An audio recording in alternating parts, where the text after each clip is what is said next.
John Rutledge was born September 17, 1739, near Charleston, South Carolina. He was born into a large family. He received an early education from his father, which was an Irish immigrant as well as a physician. John studied law at London's Middle Temple in 1760, where he admitted into English practice. During that time, he sailed back to Charleston and began his career in plantation and slaves. He then married a woman named Elizabeth Grimke, and they had 10 children. John became politically active. He was a member of Church Christ Paris, and he was elected to be a part of the assembly and held his seat until the War for Independence. For 10 months, he temporarily held the post for Attorney General. In 1774, Rutledge was sent to the First Continental Congress, where he pursued a moderate course. After a year as a member of the Second Continental Congress, he returned to South Carolina and helped reorganize its government. In 1776, he served on the Committee of Safety and took part in the writing of the state constitution. During this time, he became president of the lower house of the legislation, a post he held until 1778. Also, in 1778, he resigned the position, but the next year he was elected as governor. In January 1782, he resigned the governorship and took a seat in the lower house of the legislature.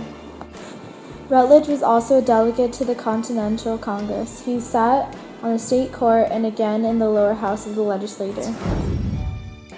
John became Chief Justice for the South Carolina Supreme Court. 4 years later, Washington appointed him as the U.S. Supreme Court.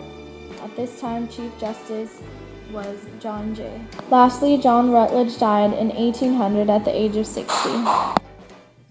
John Rutledge studied law in England and returned to South Carolina, at first not wishing total independence for the colonies, but later realizing separation was the only solution.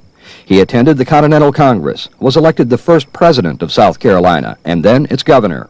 He attended the Constitutional Convention and signed the United States Constitution. He was appointed to the U.S. Supreme Court by President Washington and became Chief Justice of the South Carolina Supreme Court.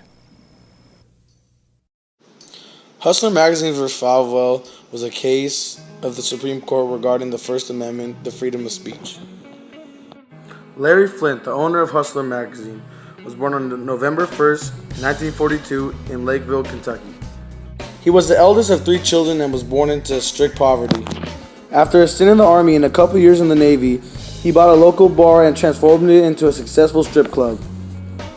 Jerry Falwell, a Christian pastor, born on August 11, 1933 in Lynchburg, Virginia, died May 15, 2007, also in Lynchburg, Virginia. December 1st, 1987, and ended February 23, 1988. The case started when Hustler Magazine made a parody of an ad and included Falwell in it. The ad was a parody of an alcohol beverage that asked celebrities its first time drinking, but instead Hustler made it to where they asked Falwell his first time having sex. Falwell took Hustler to court over emotional distress and won in a smaller court. The case was taken to the Supreme Court for violating the First Amendment. The question was that did the amendment extend to making offensive statements of a public figure?